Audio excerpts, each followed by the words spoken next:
more hauling today. I don't know if you can hear, but this vac, it's pretty awesome. It cranks out the bushels for sure. Good dry corn. Lots of bees wings, but does a great job. Well, the Willinga grain vac did a very good job. 36-foot bin. We did not bring a shovel or a broom over here, and it's this clean. I mean, yeah, the mice got to eat too. We didn't get too carried away, but that's just from pushing this thing around, sweeping. It cleaned it out pretty quick, so yeah, these things are pretty awesome. So I had this idea. It's March 10th. There's 2-year-old beans, or year-old beans from last season, left in the planter. Michael's running the grain vac. I went to Hof's to go get parts. I got the parts for the sprayer, got the sprayer mostly ready. I've just got to unfold it to put a valve on. But the planter was parked in the way, so I thought, well, I need to move it. And then I was moving it, and I remembered that there's seed in it, and that the ground's fairly dry right now. And it's year-old seed, so I got nothing to lose. So let's put some seed in the ground. Worst case scenario, it doesn't come up. Best case scenario, I know my planter works for the season. So, yeah, I'm gonna put like 3 or 4 acres of soybeans in the ground real quick, because that'll get the neighbors talking. And no, I was not kidding. We are currently planting soybeans. Row 15's not planting because I'm pretty sure it's out of seed now, but there was only like a couple handfuls of seed in every row anyways. It's definitely muddy. I mean, there's a little dirt sticking to the tires still. Not ideal planting conditions at all, but hey, full sends only. It's like an acre and a half maybe, and I don't expect them to come up at all. So for what it's worth, we're just playing with the planter, but everything is working as it should. Row clutches are working. Let's see, right now 1 section just kicked in, 2 sections kicked in, yada yada yada. So yeah, planter is ready to go. I'm gonna get out and check how it did planting. But other than row 15 not planting, and that's strictly because it's out of seed, we're a go. It did its job. There's really not any dirt stuck to the planter, so it's not like I filled it full of mud or anything. It's still nice and clean.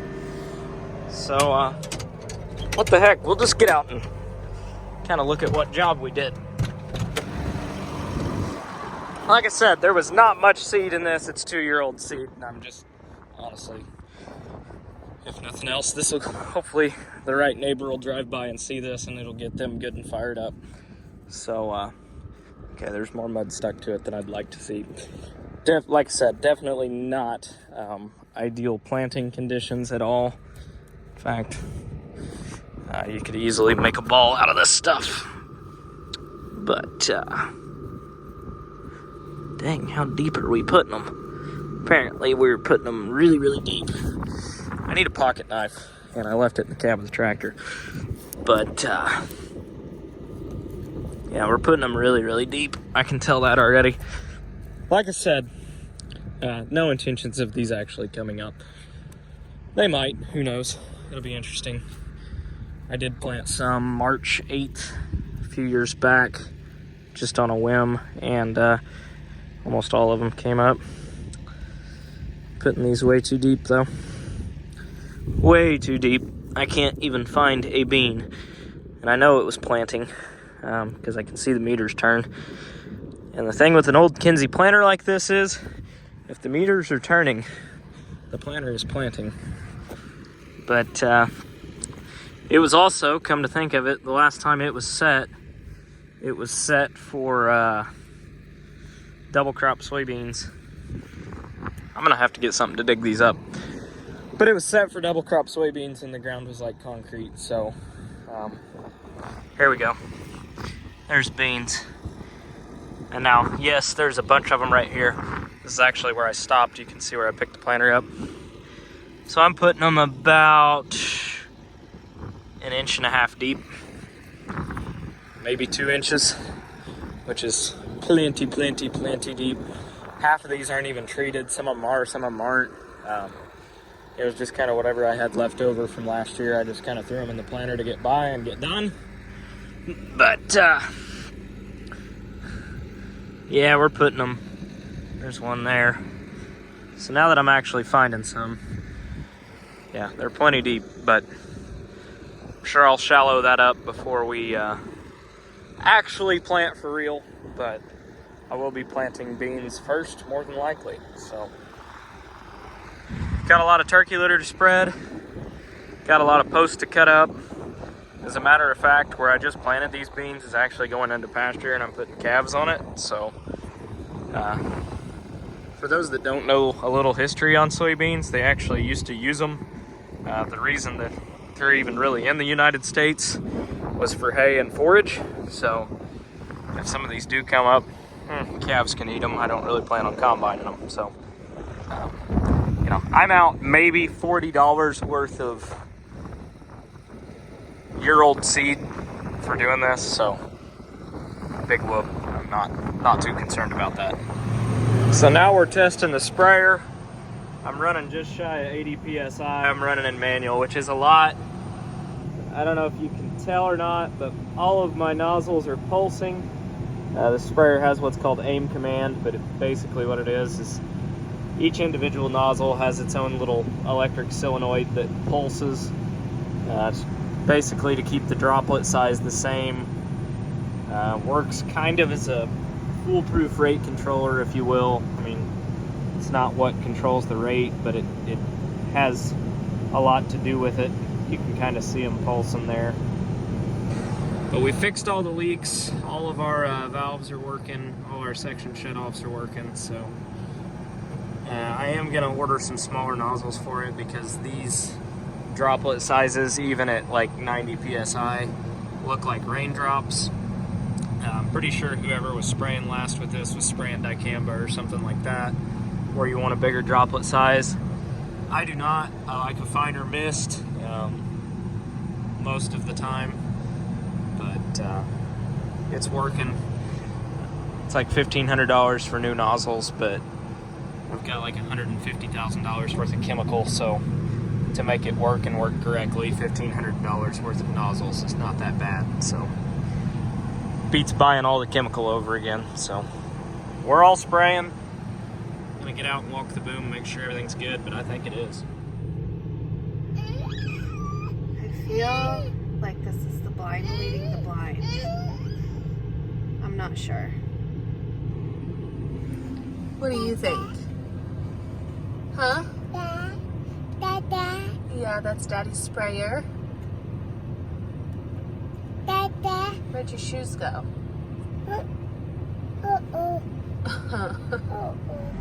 Morning. In the sprayer. Getting ready to, I'm moving it to get the Steiger out. I'm going to start hooking on to tillage tools today, going through them, checking wheel bearings, making sure tires have air, greasing them. The finisher needs new sweeps, shovels, thingamajiggers, whatever you want to call them, put on it. So we're going to do that. And we'll see what else we get into. We've got several things to do before spring still. Michael's using the Wallinga grain vac right now. As you can see, it's actually cranking out the bushels. That thing is way faster than the 6-inch unloads on these bins, so I've only got one unload, that one right there. For these 3 bins right here, that one's got its own. But rather than moving it, I figure while we have that grain vac here, we'd just try that. So it's just hooked up to the bin unload, sucking out of it, and it's like twice as fast as what those 6-inch unloads are. So love that. That's actually worked out really well. So still absolutely loving that thing. As you can see, it's cranking the bushels out. But we're gonna go get tillage tools and get fired up this morning. Yeah, so it's definitely too wet to be out here, but I had to scratch the itch a little bit. So I'm making a couple rounds. Steiger with a rebuilt motor pulls this thing like it ain't even back there. So 40, I think this is a 42-foot finisher, but it does need some new sweeps on it. It's got 2 blown hydraulic hoses and a couple welds I need to make, but I mean, I had to try it first and at least shine the shovels up, right? I mean, that's only fair. Yeah, I already got to play with it.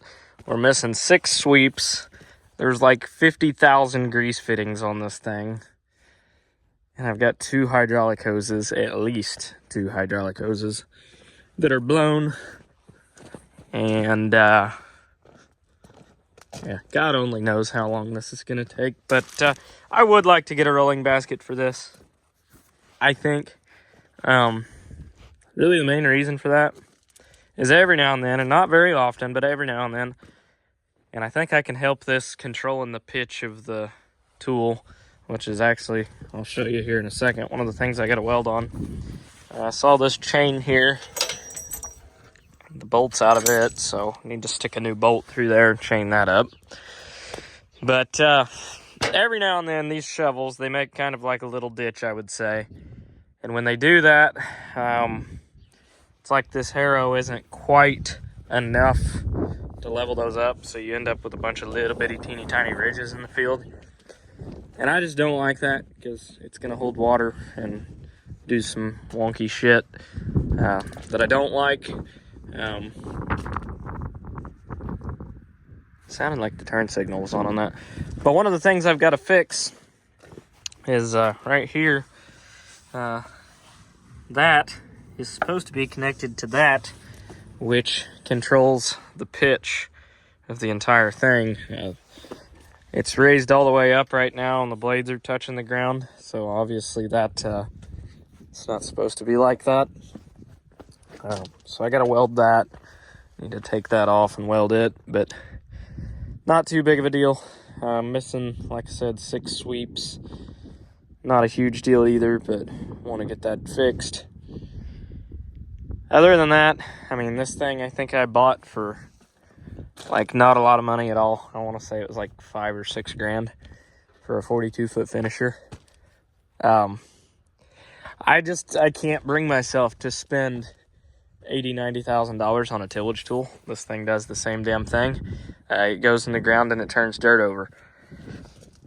Is it as pretty? No, it's definitely not. It's actually pretty ugly, but it'll buff, you know. It's at the end of the day, paint doesn't turn dirt over, so it works just the same. I don't really plan on using it on a whole lot of acres. Might use it on 300 or 400 acres this year. This spring, just conventional corn ground, but some of it's going to be no-tilled. Pretty well all the beans will be no-tilled, and might get the vertical till out a little bit, I don't know. But definitely have some hoses blown here. It painted it a nice dusty red color now, so blue hydraulic oil everywhere. Another thing I need to do is I need to get some spacers for this, but we'll see. We'll get it all done. So now's the part where we play Where's Waldo with the grease gun and grease fittings. I'd say that I'll get all the ones that are easy to get first, and then I'll crawl underneath it and start greasing those. And it'll probably run out of grease about that time. I'll have to crawl back out, get another tube, but let's get started.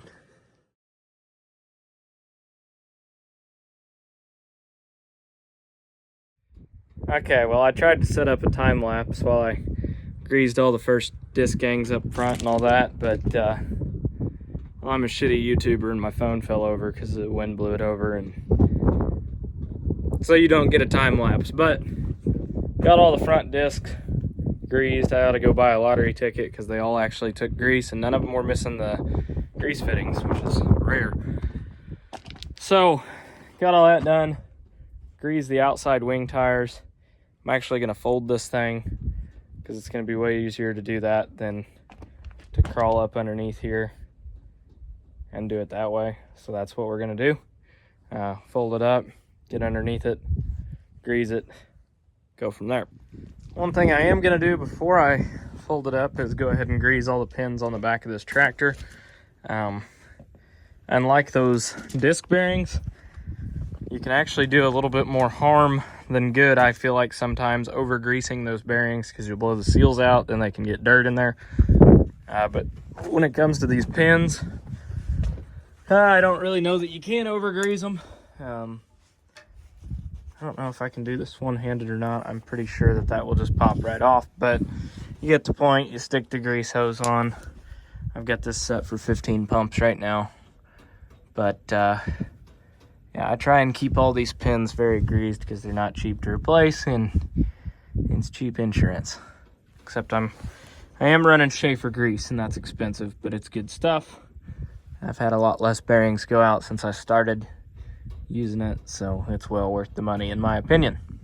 And I actually no more than said that and ran out of grease, so no better place to run out there than, you know, I'd much rather run out sitting right on the side of the tractor by the shop door than I would when I'm curled up underneath the finisher. So that worked out all right. Grab another tube and get after it. So over here on my grease, I've actually got two different types of grease. I've got this 221, which is extreme pressure. That's what I'm getting ready to put in the grease gun. It's good for pins and things like that. Whereas this 274, that's what I use on like the combine bearings, things like that, that are spinning fast, a little higher temperature. It's all waterproof grease, but like on the excavator, on the tractor, on the wheel bearings, things like that, I like to use this 221 just because it's a little heavier duty, I guess. I wouldn't even say heavier duty, but it's just better for those really high pressure pins and stuff. They don't get the hell beat out of them. I think it's a little bit thicker grease than what you would put in like a bearing on a combine or something like that, which is made to heat up a little more and not lose viscosity. Probably. I don't know. I'm not a grease expert, but I just buy what it says on the box. All right. All the wheel bearings are checked. All the tires are good. All the bearings are greased. Now what we're going to do is make it easy to change a few sweeps out. Just leave it folded like it is right now. That'll take care of all four wings, and then I'll fold it completely up and get the main section. There's a couple missing on it, so pretty easy. That's pretty well just bolt on, bing bang, one and done kind of thing. So easy enough. Starting to have a serious issue with ordering things. We get entirely too many boxes every week. Seems like I'm burning a big pile of them. Well, we got this bin down to the point that it was time to put a sweep in, but the best part is you don't need a sweep when you got a vac. So got the door open and got that set up, cleaning that out now. I had to run home for a little while. Had a guy come to the house. He was measuring our cabinets so they could get countertops cut to get those put in. So sounds like about 3 weeks we'll have that, but it sounds like in less than 2 weeks we'll have a baby. So yeah, that's fun. Right before spring planting season's gonna start. We're gonna have a newborn and a house that's half put together, so can't wait.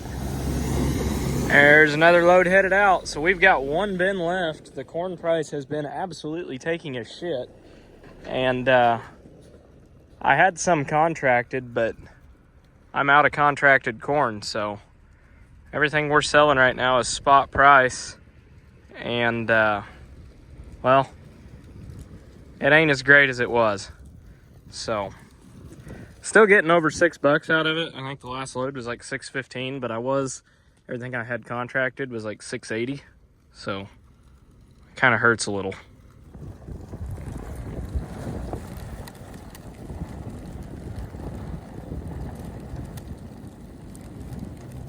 And I'm sure there'll be somebody say, well, you should just recycle those boxes, but then I wouldn't get to play with fire, and what's the fun in that?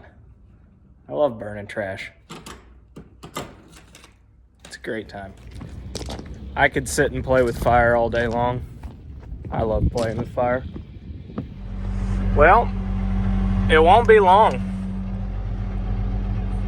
Got all the shovels on this, it's greased. All I gotta do is fix 2 hydraulic hoses and make a weld on it. I'm actually waiting on an electrician right now for that. And then we'll have both of these out before you know it. Planter, and say this is where I'm gonna park them this spring, is nose them right in here just like they are. So yeah, that'll work. So like I was talking about the rolling basket behind the finisher earlier, climbed the bin just to check on the top of the bin here as I'm backing this out. And you can kind of see the lines right where the sweeps run. And I think a rolling basket would get rid of a lot of that and kind of level it up. It acts like it leaves a little bit of a ditch almost, and I don't like that. And it's not really noticeable when you're in the cab, but I notice it a lot when I come back later with the planter. You'll kind of see the units go like that a little bit, and I don't like that. When I work a field, I want it to be completely level when I come back. And I don't know. I mean, I don't want to buy equipment just for the hell of it, and I have absolutely nowhere to put a rolling basket in a shed. It'd definitely be sitting outside, but at the same time, I don't want water sitting in spots and then a high spot, a low spot, high spot, low spot. I definitely wouldn't want to plant beans into that, just because the head would be struggling to flex to cut all the beans that way.